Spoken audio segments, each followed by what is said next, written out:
See, I got to give it to Capcom. They dropped their PC requirements for Monster Hunter Wilds, and that thing reeked of I don't give a hoot what you think. If you're gonna play this game, you're gonna play this game and you're gonna love it and you're gonna enjoy it at the FPS that we're gonna deliver it to you.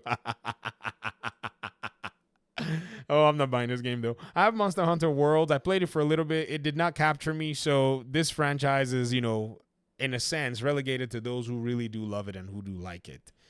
I also got Dragon's Dogma 2. I thought I was going to have time to play it, but who was I kidding? I still enjoy playing Gotham Knights like every single time. I won't stop playing that freaking game.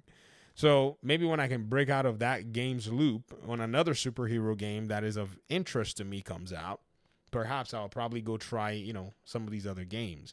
But the topic of the video today is the performance and the system requirements. Good night. I don't even know how to even address this video. Let's look at the minimum requirements. This thing's asking for an i5 10600 or an i3 12100F or an AMD Ryzen 5 3600. Now, remember my console killer build that I've recommended for, those who want to come to, the PC platform is a Ryzen 5 5600. So you should be good here.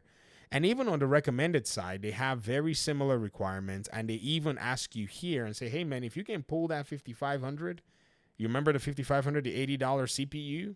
The one that is basically, insane because it's a desktop CPU. It's just better than the consoles.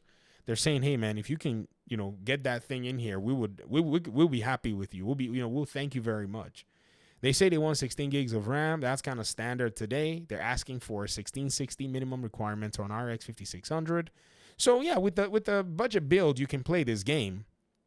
However, they're saying that the game is expected to run at 1080p, upscaled from 720 native resolution at 30 FPS under the lowest graphics settings. They're telling Digital Foundry, don't worry, man, we got you.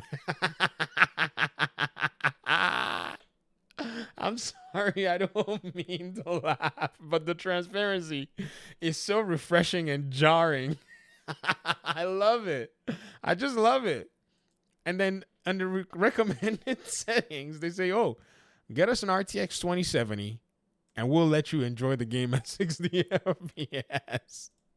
And then they say, oh, sorry, an RTX 2070 Super. Oh, my. It's not just the 2070, but the Super. Or you can come on with the 4060. You should be all right. Get a 4060 and we'll talk. About $300. Or a 6700 XT. So slightly better than what's in the PlayStation 5. The 6700 non-XT is in the PS5, 6700 non-XT. But again, guys, I told you my 6750 XT, it's got you covered, man, in your $650 build. And you're covered, you see? But you're going to enjoy it at a whopping 1080-60 with frame generation enabled under medium graphics settings. Direct storage supported. I don't know why I'm laughing, guys. I just feel like...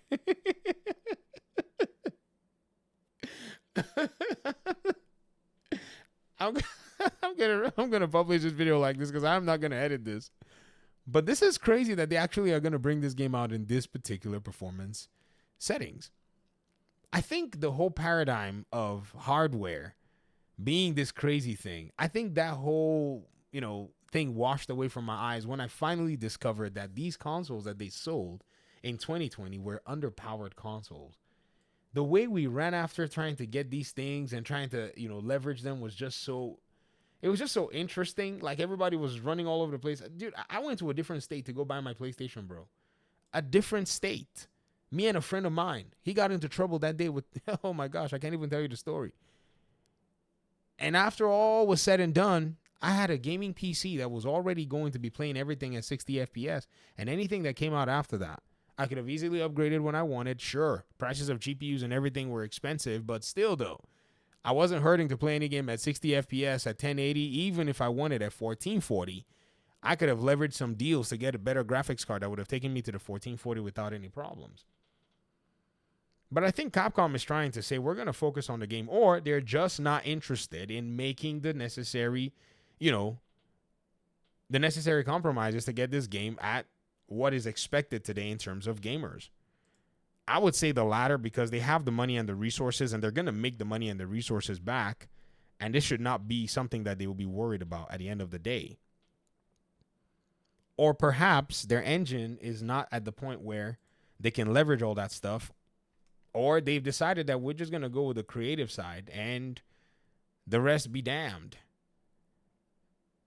And when it comes down to it, they want to also sell you a $70 base edition, a deluxe edition for $90, and then a premium deluxe edition for $109. Let's see what CD Keys is saying. And you know what? Many gamers are going to buy this stuff. Monster Hunter Wilds. It's not over here already. Monster Hunter Wilds.